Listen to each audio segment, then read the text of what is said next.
الحمد للہ وحدہ والصلاة والسلام علی من لا نبی بعدہ وعن عمرو بن خارجة رضی اللہ تعالی عنہ قال خطبنا رسول اللہ صلی اللہ علیہ وآلہ وسلم بمنن وهو على راحلته ولعابها يسيل على كتفي یا دوسرا اعراب ہے على كتفي اخرجہ احمد والترمذی وصححہ۔ عمر بن خارجہ، ان کے نام ان کا یہ ہے عمر بن خارجہ بن منتفق اسدی۔ تو یہ ابو سفیان کے حلیف تھے، انہوں نے شام کے اندر سکونت اختیار کی تھی اور ان کے اشعری ہونے کے بارے میں زیادہ شہرت ہے، مشہور صحابی ہیں۔ بعض کے نزدیک ان کا جو قبیلہ اشعری، بعض نے انصاری اور بعض نے جمح قبیلہ ان کا قرار دیا ہے۔ تو ان کی جو روایات ہیں وہ اہل بصرہ سے ہیں۔ تو سیدنا عمر بن خارجہ رضی اللہ تعالی عنہ سے روایت ہے، بیان فرماتے ہیں خطبنا، ہمیں خطبہ دیا، خطبنا ہمیں خطبہ دیا، ہم سے خطاب کیا رسول اللہ صلی اللہ علیہ وآلہ وسلم، رسول اللہ صلی اللہ علیہ وآلہ وسلم نے بمنن، منا مقام پر، وہوا اور اس حال میں کہ وہ کون، وہ رسول اللہ صلی اللہ علیہ وسلم علی راحلتہ اس سواری پر تھے، اس سواری پر تھے۔ مطلب کیا ہے کہ نبی علیہ الصلوۃ والسلام اپنی سواری کے اوپر سوار تھے۔ وَلُعَابُهَا اور اس اونٹنی کا لعاب، یسیل بہہ رہا تھا، علی کتفی میرے کندھوں پر، علی کتفی میرے کندھوں پر۔ اور دوسرا اعراب میں نے بتایا کہ یہ کتفی، فا کے نیچے زیر آ جائے گا، یا ساکن ہو جائے گا، پھر ہو جائے گا میرے کندھے پر، ٹھیک ہے۔ اخرجہ احمد والترمذی، اس کو امام احمد رحمۃ اللہ علیہ نے نکالا ہے اور امام ترمذی رحمۃ اللہ علیہ نے، اور اس کو امام ترمذی نے صحیح قرار دیا ہے۔ ایک مرتبہ پھر دیکھیں، عمر بن خارجہ رضی اللہ تعالی عنہ سے روایت ہے، بیان فرماتے ہیں خطبنا ہمیں خطبہ دیا رسول اللہ صلی اللہ علیہ وسلم نے بمنن، منا مقام پر، وہوا علی راحلتہ اور اس حال میں کہ آپ علیہ الصلوۃ والسلام اپنی سواری پر موجود تھے، ولعابها اور نبی علیہ اور اس اونٹنی کا جو لعاب تھا، یسیل وہ بہہ رہا تھا، کس پر؟ عمر بن خارجہ کہہ رہے ہیں علی کتفی میرے کندھوں پر۔ اس روایت کو امام احمد اور امام ترمذی نے نکالا ہے اور اس کو امام ترمذی رحمۃ اللہ علیہ نے صحیح قرار دیا ہے۔ تو سب سے پہلے اس حدیث کی مناسبت کیا ہے ازالہ نجاست کے عنوان کے ساتھ؟ امام صاحب نے یہاں پر اس روایت کو ذکر کر کے یہ بات ثابت کی ہے کہ اونٹنی کا جو لعاب ہے وہ کیا ہے، نجس نہیں ہے، وہ پاک ہے۔ اس لیے یہاں پر لے کر آئے ہیں کہ اونٹنی کا لعاب اگر کسی چیز وغیرہ کے اندر گر جاتا ہے، کسی جگہ پر گر جاتا ہے، تو اس سے کچھ فرق نہیں پڑتا، کیونکہ اونٹنی کا لعاب پاک ہے۔ اور اسی طرح جتنے بھی مأکول اللحم جانور ہیں، یعنی جن کا گوشت کھایا جاتا ہے، ٹھیک ہے، جیسے گائے ہے، بکری ہے، بھیڑ وغیرہ ہیں، ان کا گوشت کھایا جاتا ہے، ان تمام کا لعاب جو ہے وہ کیا ہے، پاک ہے، نجس نہیں ہے۔ تو اس حدیث کے اندر جو چیز بیان ہوئی ہے، مضمون کیا ہے اس حدیث کا، کہ مأکول اللحم جو جانور ہیں ان کا لعاب پاک ہے، اور خاص طور پر اونٹنی جو ہے اس کا لعاب پاک ہے۔ اور اگر نجس ہوتا، ناپاک ہوتا، تو عمر بن خارجہ رضی اللہ تعالیٰ عنہ اس سے بچتے بھی خود، اور اگر گر گیا تھا تو پھر اس کے بعد وہ جگہ کو دھو لیتے کیونکہ نجس تھا۔ نجس نہیں ہونے کی دلیل یہی ہے کہ عمر بن خارجہ انہوں نے کچھ نہیں کہا، بہہ رہا تھا اس کا لعاب، اور پھر انہوں نے دھویا بھی نہیں۔ اب یہاں پر کچھ وضاحت پہلے سمجھ لیں، پھر مسئلہ مزید میں آپ کو سمجھاتا چلا جاتا ہوں۔ تو یہ بنیادی مسئلہ یہی ہے کہ ماکول اللحم جو جانور ہیں جن کا گوشت کھایا جاتا ہے ان کا لعاب کیا ہے؟ پاک ہے۔ ادھر لفظ آیا پہلے خطابنا۔ خطاب کس کو کہتے ہیں؟ خطبہ کس کو کہتے ہیں؟ خطبہ عربی زبان کے اندر کہا جاتا ہے شرعی احکامات کو یاد دلانا۔ شرعی احکامات کو یاد دلانے کے لیے جو آپ بات کرتے ہیں اس کو خطبہ کہہ دیا جاتا ہے، جس کو ہم کہہ دیتے ہیں، چھوٹا ہوتا ہے تو اس کو درس کہہ دیتے ہیں، ٹھیک ہے۔ جمعے کے خطبے کو ہم خطبہ کہہ دیتے ہیں، عام درس کو ہم درس قرآن کہہ دیتے ہیں، درس حدیث کہہ دیتے ہیں۔ اصل میں یہ سارے کے سارے کیا ہوتے ہیں؟ خطاب ہوتے ہیں، خطاب ہی ہوتے ہیں، یعنی کہ آپ شرعی احکام آگے بندے تک پہنچا رہے ہیں۔ تو شرعی احکام پہنچانے کے لیے جو یعنی کہ آپ طریقہ اختیار کرتے ہیں اس کو خطبہ کہا جاتا ہے۔ تو نبی علیہ السلام کے جو اکثر خطبات ہوتے تھے وہ کس طرح کے ہوتے تھے؟ خطبات نبی علیہ السلام کے وہ اس طرح کا حدیث کے اندر آتا ہے کہ جس طرح کہ آپ کے چہرہ مبارک پر جو ہے وہ انار جو ہے اس کو نچوڑ دیا گیا، اتنا سرخ نبی علیہ السلام کا چہرہ ہو جایا کرتا تھا، اور پھر گویا کہ آپ اس طرح واعظ نصیحت کرتے تھے جس طرح کہ آپ ایک بڑے لشکر سے ڈرانا چاہ رہے ہیں، بچانا چاہ رہے ہیں کہ کوئی بڑا لشکر تم پر حملہ آور ہونے والا ہے۔ جب بندہ اس کیفیت کے اندر یعنی واعظ و نصیحت کرتا ہے تو اس کا پھر کیا ہوتا ہے؟ اثر بھی ہوتا ہے۔ تو بہرحال خطبے کا معنی کیا ہے؟ احکام شرعیہ کو یاد دلانا۔ تو آگے لفظ ہے بمنن۔ منا یہ ایک جگہ کا نام ہے۔ منا کیا ہے؟ ایک جگہ کا نام ہے جہاں پر حاجی اپنی قربانیوں کو آ کر ذبح کرتے ہیں۔ تو منا اس کو اسی وجہ سے کہا جاتا ہے کیونکہ یہاں پر قربانی کی کثرت ہوتی ہے اور خوب اس کے اندر خون بہایا جاتا ہے، تو یہ حاجیوں کی جائے اقامت ہے، ٹھیک ہے، یعنی حاجیوں کی یہ قربانی کی جگہ ہے۔ اب دو مشعر ہیں، قرآن کریم نے بھی یہ لفظ استعمال کیا ہے مشعر کا۔ مشعر کیا ہیں؟ دو ہیں، ایک مشعر حلال اور ایک مشعر حرام ہے۔ مشعر حلال اس سے مراد عرفہ ہے، اور مشعر حرام اس سے مراد کیا ہے؟ مزدلفہ ہے۔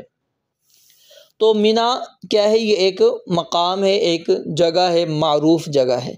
خطبنا ہمیں خطبہ دیا۔ اب جو خطبہ دیا تھا نبی علیہ السلام نے منا کے مقام پر، کیا یہ جمعے کا خطبہ تھا؟ نہیں، جمعے کا خطبہ یہ نہیں تھا، کیونکہ جمعے کا خطبہ ہوتا تو جمعے کے خطبے کے اندر نمبر ایک شرط کیا ہوتی ہے؟ خطبے کتنے ہوتے ہیں؟ دو ہوتے ہیں۔ خطبے کتنے ہوتے ہیں؟ دو۔ تو یہ جمعے کا خطبہ نہیں تھا، یہ واضح نص سے واضح دلیل موجود ہے اس چیز کی۔ تو نبی علیہ السلام نے جو خطبہ دیا مینا کے موقع پر، تو یہ کیا خطبہ مسنون بن گیا ہے یا پھر یہ عارضی تھا؟ کیونکہ کچھ خطبات جیسے میں نے آپ کو بتایا نا کہ شرعی احکام پہنچانے کے لیے جو آپ طریقہ اختیار کرتے ہیں اس کو خطبہ کہا جاتا ہے۔ تو جو خطبات ہوتے ہیں، ٹھیک ہے، اس کی پھر دو تقسیم ہو جاتی ہیں۔ کتنی تقسیم ہو جاتی ہیں؟ دو۔ ایک وہ خطبات ہوتے ہیں جو کیا ہے؟ فرض ہو جاتے ہیں، واجب ہوتے ہیں، دینا ضروری ہوتا ہے، جیسے جمعے کا خطبہ ہے، ضروری ہے، عیدین کا خطبہ ہے، ضروری ہے، اسی طرح نماز کسوف یا خسوف جو چاند گرہن یا سورج گرہن کے موقع پر پڑھی جاتی ہے اس کا خطبہ جو ہے وہ کیا ہوتا ہے؟ ضروری ہوتا ہے، مسنون ہے، یعنی یہ سنت ہیں، یہ مسنون ہے خطبات دینا اس عمل کے بعد کہ آپ عید کی نماز پڑھیں گے اس کے بعد آپ نے خطبہ دینا ہے، یہ مسنون طریقہ ہے۔ جمعے کے اندر کیا ہے؟ پہلے آپ نے خطبہ دینا ہے اس کے بعد نماز پڑھنی، یہ جمعہ والے دن مسنون ہے خطبہ۔ تو یہ کیا ہے؟ یعنی فرض ہیں، یہ واجب ہیں، یہ خطبات کا یعنی اہتمام کیا جائے گا، خطبات دیے جائیں گے۔ تو اب جو نبی علیہ السلام نے حجۃ الوداع کے موقع پر عرفہ میں جو خطبہ دیا تھا اور منا میں جو خطبہ دیا تھا، وہ اس کے بارے میں پھر اختلاف ہے کہ وہ خطبہ مسنون تھا یا عارضی خطبہ تھا، یعنی مطلب ایک لوگوں کو آپ رہنمائی کرنا چاہ رہے تھے وہ ہے یا پھر مسنون خطبہ ہے۔ تو اس کے اندر دونوں قسم کے احتمال ہیں، اس میں دونوں قسم کے احتمال ہے۔ اگر تو وہ جمعے کا دن تھا، جیسے میں نے بتایا جمعے کا دن یہ نہیں ہے کیونکہ دو خطبوں کا ذکر ہے۔ اگر جمعے کا دن ہے تو پھر جمعے والا خطبہ کیا ہے وہ لازم آ جاتا ہے، ٹھیک ہے، یعنی عرفہ کا خطبہ بھی آپ نے دیا اور جمعے کا بھی خطبہ دیا، یہ دو خطبات پھر ہو جائیں گے، ٹھیک ہے۔ لیکن صحیح بات یہ ہے کہ یہاں پر خطبے سے مراد کون سا خطبہ ہے، وہ جمعے کا خطبہ نہیں ہے بلکہ عرفہ کا خطبہ ہے، کیونکہ خطبے سے جمعے والے خطبے سے پہلے کیا ہوتی ہے، اذان بھی ہوتی ہے، اور پھر دو خطبات ہوتے ہیں، یہاں پر نہ اذان کا ذکر ہے نہ دو خطبات کا ہے، تو اس لیے نبی علیہ الصلوۃ والسلام نے اس موقع پر جو خطبات دیے اس کی احادیث کے اندر دو ہمارے سامنے روایات آتی ہیں۔ ایک یہ ہے کہ نبی علیہ الصلوۃ والسلام نے ایک تو عرفہ کے مقام پر مینا کے مقام پر نبی علیہ الصلوۃ والسلام نے خطبہ دیا، ٹھیک ہے، اس دن آپ علیہ الصلوۃ والسلام نے لوگوں کو حج کے جو احکامات تھے وہ بیان کر دیے۔ پھر اسی طرح نبی علیہ الصلوۃ والسلام نے 12 ذی الحج کو بھی آپ نے پھر خطبہ دیا، اور اس کے اندر جو نبی علیہ الصلوۃ والسلام نے بات بتلائی وہ کیا تھی کہ اب کوئی بندہ جلدی جانا چاہتا ہے تو اس کا کیا طریقہ کار ہوگا، تو یعنی یہ عارضی خطبہ کہلائے گا، یہ کیا کہلائے گا، عارضی خطبہ، یعنی رہنمائی آپ نے کی کہ آج کے دن آپ نے کیا کیا کام کرنے ہیں وہ بتلا دیے، اب تم نے کیا کرنا ہے، آگے کا لائحہ عمل کیا ہے وہ بیان کر دیا، تو اس کو اس لیے ہم کیا کہیں گے، یہ عارضی خطبہ ہے، ٹھیک ہے۔ تو یہ وہ نہیں ہے کہ جو مسنون ہے کہ لازمی طور پر اس چیز کا آپ نے اب اہتمام کرنا ہے، نہیں، ہاں باقی جو عرفات کے میدان کے اندر خطبہ دیا جاتا ہے حج کا خطبہ، وہ کیا ہے، ضروری ہے، وہ خطبہ دیا جائے گا اسی روایت کی بنا پر۔ تو خطبنا رسول اللہ صلی اللہ علیہ وسلم، ہمیں رسول اللہ صلی اللہ علیہ وسلم نے خطبہ دیا بمنن، منا جگہ پر، منا مقام پر، وَهُوَ عَلَى رَاحِلَتِهِ، اور اس حال میں کہ آپ علیہ الصلوۃ والسلام کس پر تھے، اپنی سواری پر۔ رحل اصل میں راحلہ کہتے ہیں اس سواری کو جو بوجھ اٹھا سکتی ہے، جو بوجھ اٹھا سکتی، یعنی جو سوار کو اٹھا سکتی ہے، وہ والی سواری مراد ہے، ٹھیک ہے، تو یہاں پر مراد یہ، تو ایک تو یہاں سے مسئلہ یہ بھی ثابت ہو گیا کہ آپ جانور پر بیٹھ کر خطبہ دے سکتے ہیں، یہ اذیت نہیں ہے جانور کو۔ ہاں اگر جانور کی کیفیت ایسی ہے کہ آپ اس کے اوپر لمبا سفر کر کر آئے تھے، کیونکہ جانور کا اصل مقصد کیا ہے، اس کو آپ نے سفر کے لیے استعمال کرنا ہے نا، لمبا آپ سفر کر کر آئے، آپ دیکھ رہے ہیں کہ تھک چکا ہے جانور، تھکا ماندہ ہے، اب آپ اس کے اوپر مزید اگر بیٹھتے ہیں تو یہ اس کے ساتھ کیا ظلم ہو جائے گا، ٹھیک ہے۔ اگر نہیں ہے، وہ کوئی اس کے اندر تھکاوٹ محسوس نہیں ہو رہی، تو پھر اگر آپ اسی پر بیٹھے ہوئے ہیں، ٹھیک ہے، بیٹھے بیٹھے کسی کو کوئی آپ باتیں کر رہے ہیں، کوئی خطبہ دے رہے ہیں، اور یہ خطبہ ظاہر اتنا لمبا بھی نہیں تھا نبی علیہ الصلوۃ والسلام کا کہ بڑا لمبا خطبہ ہو، گھنٹوں پر محیط نہیں، مختصر ہی خطبہ تھا، تو کوئی حرج نہیں ہے اس میں، تو جانور کے اوپر یہ تعذیب نہیں ہے، عذاب نہیں ہے، لیکن اس کے اندر پھر بھی جانور کا خیال رکھا جائے گا۔ تو رسول اللہ صلی اللہ علیہ وسلم نے خطبہ دیا اس حال میں کہ آپ اپنی سواری کے اوپر دیں، اور وہ سواری کون سی تھی، نبی علیہ الصلوۃ والسلام اپنے جانوروں کے نام بھی رکھا کرتے تھے۔ اس کی وجہ یہ تھی، ایک تو کیا ہے، آسانی ہو جاتی ہے، جب ایک ہی قسم کے جانور ہونا تو ان کے نام اگر رکھ لیے جائیں تو پھر اس کے منگانے کے اندر کسی سے آپ کہتے ہیں جی میرا وہ جانور لے کر آئیں، تو اس میں کیا ہے، سمجھ نہیں آئے گی، لیکن اگر نام ہوگا تو پھر آسانی رہتی ہے کہ جی وہ چیز منگائی جا رہی ہے، تو اس لیے کیا ہے، اگر نام رکھ لیا جائے، متعدد ہیں چیزیں تو نام رکھنا مسنون ہے۔ آپ علیہ الصلوۃ والسلام اپنی تلواروں کے بھی نام رکھے ہوئے تھے نبی علیہ الصلوۃ والسلام نے، اونٹنیوں کے نام، یہ قصوہ نامی اونٹنی تھی جس کے اوپر آپ علیہ الصلوۃ والسلام کیا ہے، سوار تھے مینا کے موقع پر جب آپ نے خطبہ ارشاد فرمایا، ٹھیک ہے۔ تو نبی علیہ الصلوۃ والسلام اپنی سواری پر موجود تھے، وَلُعَابُهَا، اور اس کا لعاب، لعاب کس کو کہتے ہیں، جو جانور نے کھایا ہوا ہوتا ہے نا، تو جو جگالی وہ کرتا ہے، جگالی کرتا ہے کھانا ہضم کرنے کے لیے، ٹھیک ہے، منہ وہ چلاتا رہتا ہے، اب جب منہ چلاتا ہے تو اس میں کیا ہے، تھوک بھی پھر اس کے منہ سے گر رہا ہوتا ہے، ٹھیک ہے، لیسدار تھوک آ رہا ہوتا ہے، تو اس کو کہتے ہیں لعاب۔ تو یہاں سے کیا مسئلہ ملا کہ معقول اللحم جو جانور ہیں ان کا لعاب کیا ہے، پاک ہے، تو وَلُعَابُهَا، اور اس کا لعاب، یسیل، وہ بہہ رہا تھا، علی کتفیہ، میرے دونوں کندھوں کے درمیان، یہ جو ہڈی ہے نا دو کندھوں کے درمیان میں، ٹھیک ہے، اس جگہ پر وہ بہہ رہا تھا، کیونکہ انہوں نے نبی علیہ الصلوۃ والسلام کی کیا ہے، سواری کو پکڑ رکھا تھا، ٹھیک ہے، اور وہ جگالی کر رہی تھی اور اس طرح سے گرتا جا رہا تھا۔ اب نبی علیہ الصلوۃ والسلام نے یہاں پر کیا ہے، کچھ علماء وہ کہتے ہیں کہ نہیں یہ نجس ہے۔ نجس کیوں ہے؟ کہتے ہیں کہ نجس اس لیے ہے کہ رسول اللہ صلی اللہ علیہ وسلم کو علم نہیں ہو سکا، شاید آپ نے اس لیے نہیں روکا، ہم کہتے ہیں چلو اگر نبی علیہ الصلوۃ والسلام کو علم نہیں ہو سکا تھا، آپ دیکھ نہیں پائے کہ اس کا لعاب گر رہا ہے عمر بن خارجہ پر، اس کو بیان کر دیتے کہ نہیں اس کا لعاب نجس ہے، ناپاک ہے، آپ ہٹ جاؤ دھو لو، اگر چلو نبی علیہ السلام کو علم نہیں ہوا تو اللہ رب العالمین کے تو علم میں بات تھی نا، اللہ رب العالمین تو مسئلہ بیان کر سکتے تھے نا، اللہ سے تو کوئی چیز مخفی نہیں، اگر ایک چیز نجس تھی، ناپاک تھی تو اس کے بارے میں بیان کیا جاتا۔ اگر ہم یہ کہتے ہیں کہ نبی علیہ السلام کو علم نہیں تھا، اللہ رب العالمین کو تو علم تھا، اللہ رب العالمین وحی آپ پر نازل کر دیتے اور کہہ دیتے بتلا دو یہ جانوروں پر کھڑے بیٹھتے ہیں، جانور اس طرح کیفیت میں آ جاتا ہے، جب یہ اس طرح بیٹھے ہوں، اس طرح جانور جگالی کر رہا ہو تو اس طرح اگر لعاب ان کے اوپر گر جائے تو ان کو کہو کہ نجس ہو جاتا ہے، ناپاک ہو جاتا ہے، مسئلہ تو آ جاتا۔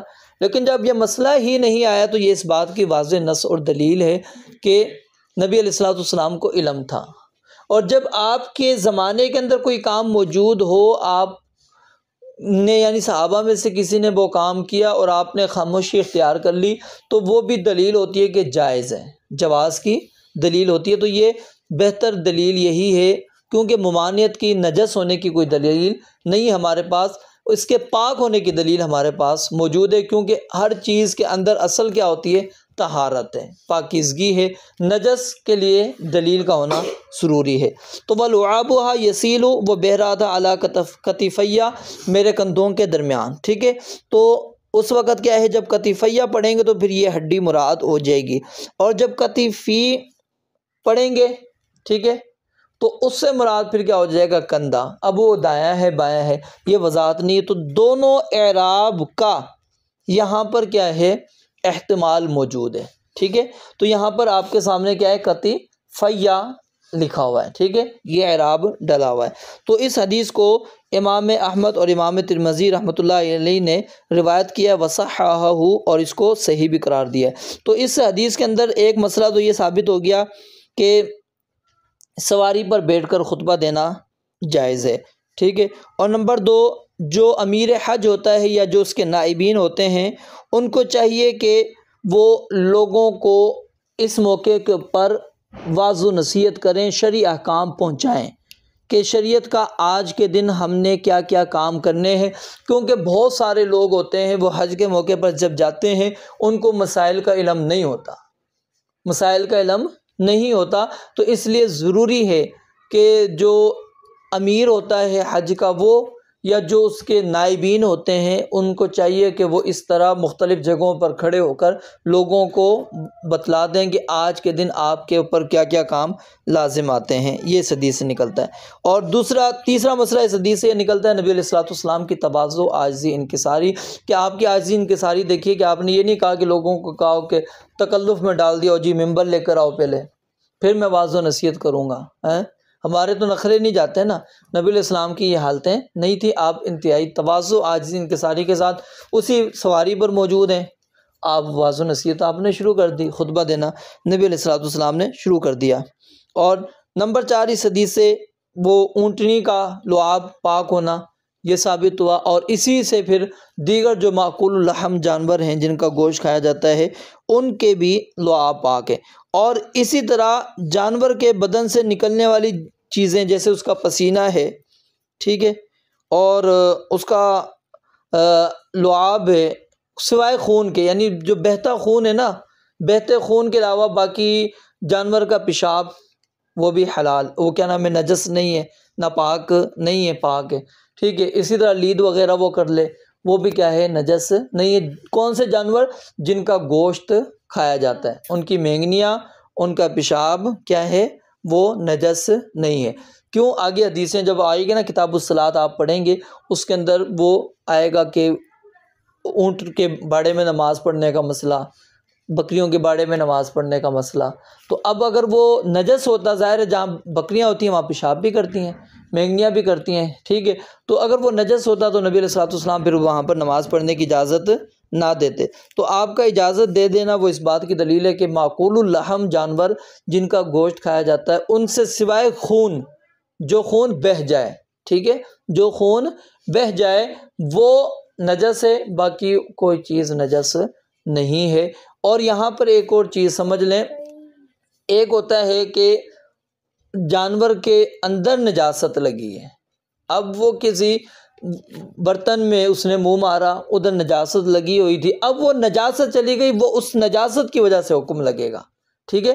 اس جانور کی وجہ سے حکم نہیں لگے گا کہ وہ کیا نام ہے جانور نے اس کے اندر منہ مارا تھا تو لہٰذا وہ نجس ہو گیا، نہیں، وہ نجاست کو ہم نے دیکھنا ہے کہ نجاست تو نہیں تھی اس کے منہ میں۔ بلی کا جیسے مسئلہ ہم نے پڑھا تھا، بلی کے منہ میں اگر خون لگا ہوا تھا اور وہ خون وہاں پر پانی میں نظر آ گیا ہے آپ کو، تو اب بلی کے منہ مارنے کی وجہ سے ناپاک نہیں ہوا وہ پانی، وہ اس کے ساتھ جو خون لگا ہوا تھا اس خون کی وجہ سے وہ کیا ہو گیا ہے، نجس ہوا ہے، وہ ناپاک ہوا ہے، اگر اس کا رنگ تبدیل ہو گیا ہے۔ اللہ رب العالمین سے دعا ہے رب العالمین سمجھنے عمل کرنے کی توفیق عطا فرمائے۔ وآخر دعوانا الحمدللہ رب العالمین۔